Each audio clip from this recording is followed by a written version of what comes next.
This video, I wasn't planning on doing it. I have to do it. Hats off to Ron at New Record Day.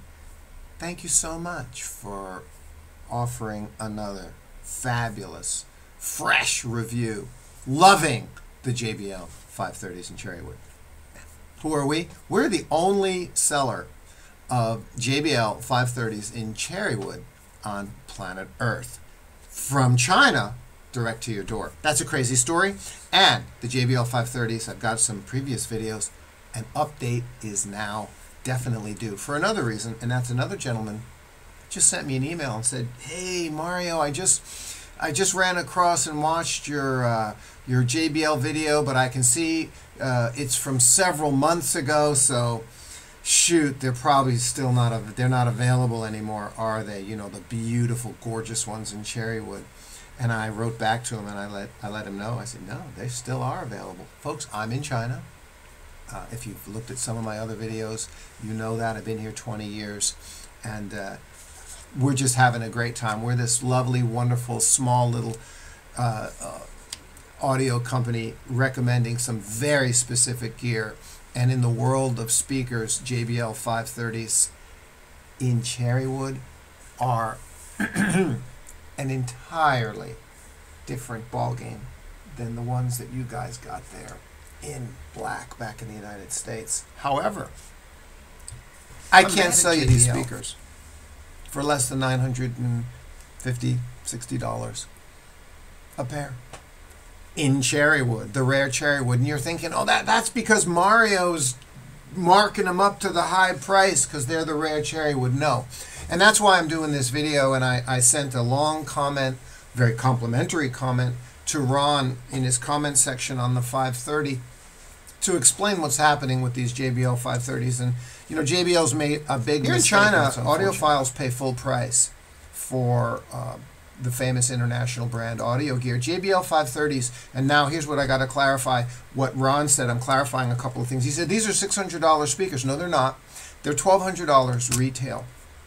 And here in China, they are $1,300. There's something about the way these speakers sound with the 5 1/4 that is truly miraculous. And several reviewers, starting with Z Reviews, have noticed this.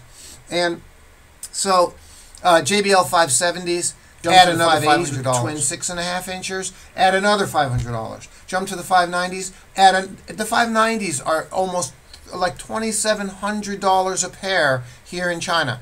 You can get them in black. We all understand that.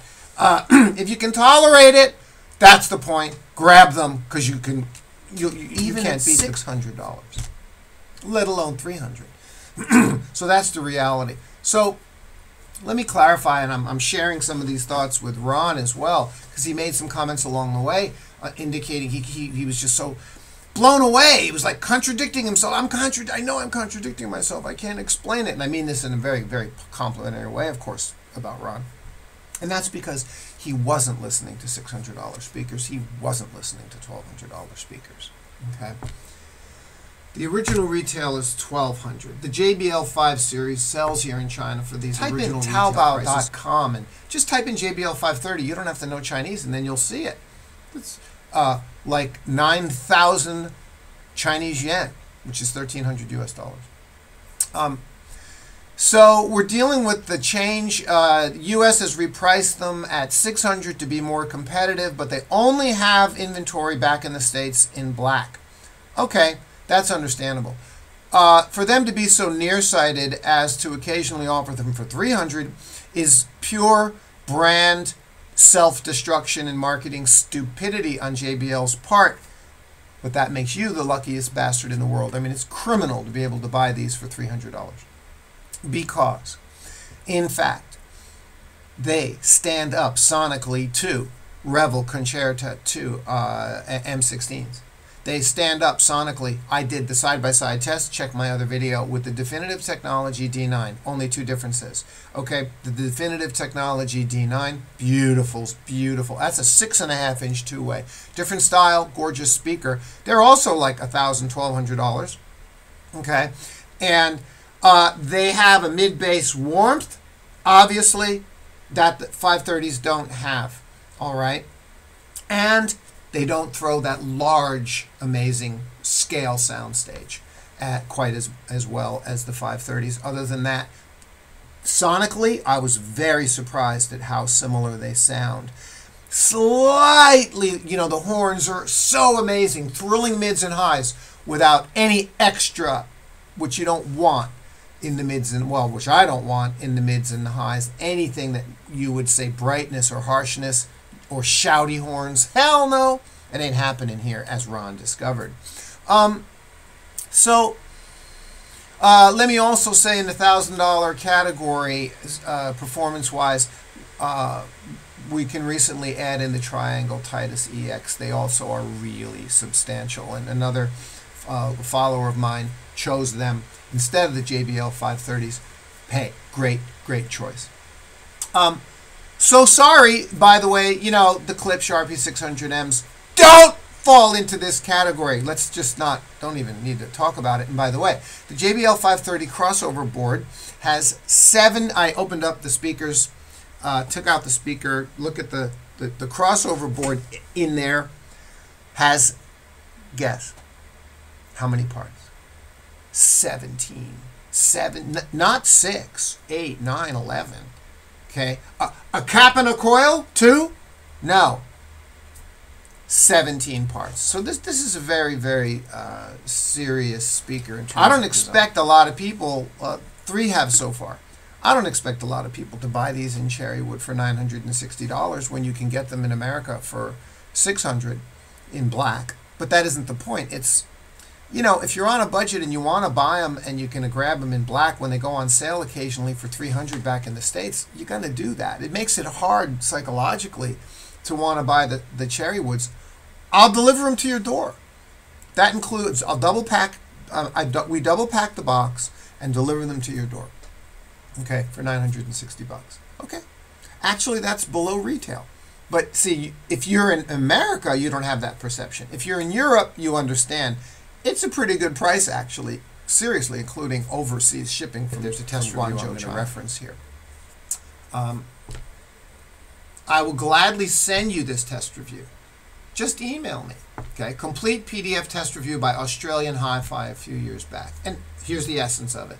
Marvelous, we already know this, right? But here's what the test review, and Peter Nichols, Jez Ford, Steve, I forget the technical test guy down there too. They do a great job with on these test reviews.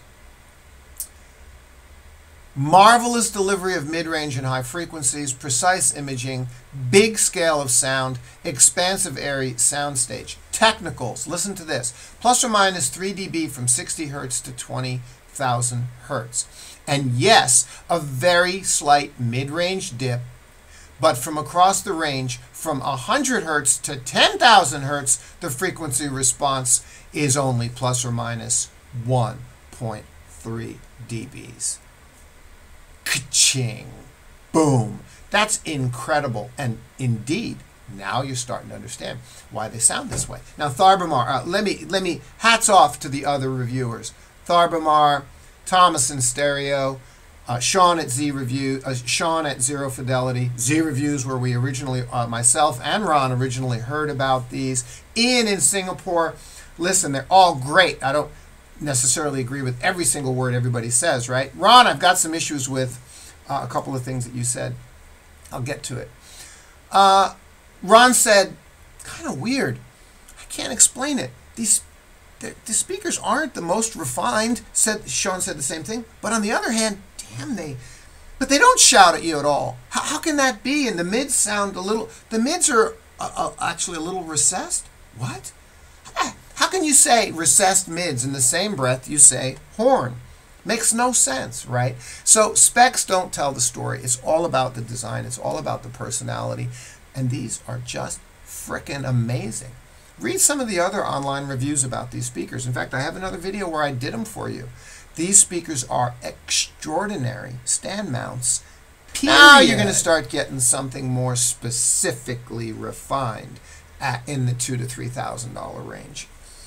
But again, read the reviews. People put these up right against Revel M16s, which are $2,000, and say, Well, you can hear they're not quite as refined, but they sound every bit as good. Because they sound different. They have something that the M106s don't have. This is a JBL compression horn. This is a JBL compression driver in a horn. This is not a tweeter.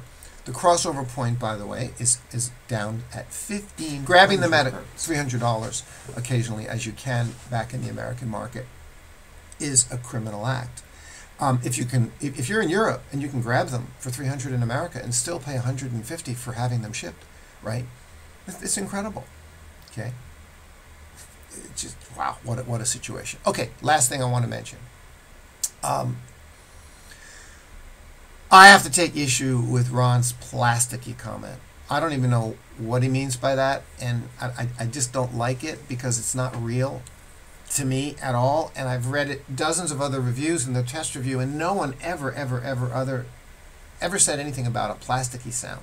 So I don't know what Ron singularly and all by himself means by that, except he's reacting to the fact that, yeah, there's this plastic. But this is glass bead filled. This is not just cheap plastic. Okay, glass bead filled. In fact, the 5 1/4 inch horn down here, take a look at the 5 1/4 inch horn. Let me let you see the angle. See that? Itself is also a bit horn loaded. Not very deeply, but you can see the 5 1/4 is also horn loaded in. So man, design wise, what's happening here helps explain what happens when you actually listen to these freaking amazing speakers. Two weaknesses. At mid to mid-high volume, they sound fabulous. I also disagree with Ron's comment. They don't sound good at low volume. I haven't been finding that at all. I sit on my couch, I listen to them at low volume, and it's all there. All right, maybe I'm trying to be too complimentary. I don't think so, but okay, Ron had a different experience. At mid to high volume is where you go crazy. You're like listening to them going, holy shit, they just sound so good. But then as soon as you crank them up, nah, as Ron said, the laws of physics. Come on, it's a 5 1/4 inch driver in there. Ain't gonna happen. They have a limit. And so if you're looking for speakers that you can crank, ain't gonna happen. If you want to do that, you do what anybody would do with a wonderful pair of 5 1/4s like this, and you know what I'm going to say, and that is, if that's what you're really interested in, add a sub, and then you're going to cross these over at 60. That's going to take us, or something around 60, up higher to reduce the cone excursion. That's going to really expand the volume capabilities of these speakers without losing. That they need a lot of power. So no, you cannot run them with 25 watts a channel. I tried it. Yeah, they sound good, but you don't get the full dynamic scale they're capable of. I'm running them with the top-of-the-line Denon AVR 4308 receiver at the moment. If you're going to run them with something that's like low-wattage Class A or tube, that might be great because it's a high current and into 4 ohms, because these are 6 ohms, 86 dB sensitivity. Folks, they need lots of power. The more, the merrier.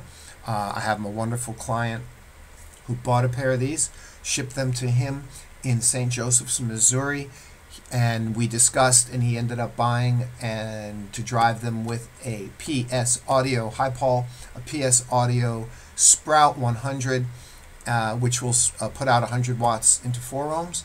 And he wrote to me, he said, I've got bags and bags of extra power. They sound fabulous. That's with the PS Audio Sprout. Lastly, dear friends, I'm going to ask you to support this channel. We're really doing well, Dragon Quartz Audio, and I'm not asking you to make a donation. I have published my 4th book as an author, and this is a full and serious book. This is 180 pages, over 30,000 words. Awesome home audio file for regular guys on a budget. It's an amazing full book. You'll love it. Lots of stories, lots of insights in the world of audio, and our top recommendations, only $5. Buy through PayPal, and this will immediately get delivered to your email address. That's it. Thanks very much, and have a super day. We'll see you in the next video. Mario Cavallo here, Dragon Quartz Audio. Bye-bye. And lastly, guys, we are asking you to support this channel, and we have a great offer for you. for only $5. This is awesome audiophile for regular guys on a budget. This book is my 4th book as an author. It is over 30,000 words, 180 pages. So it's not just some quick little marketing guidebook. There's a lot of depth in there, recommendations, insights, stories. I think you're going to love it. And for only $5. It'll get delivered immediately to your email address when you make the payment through PayPal. Thanks very much.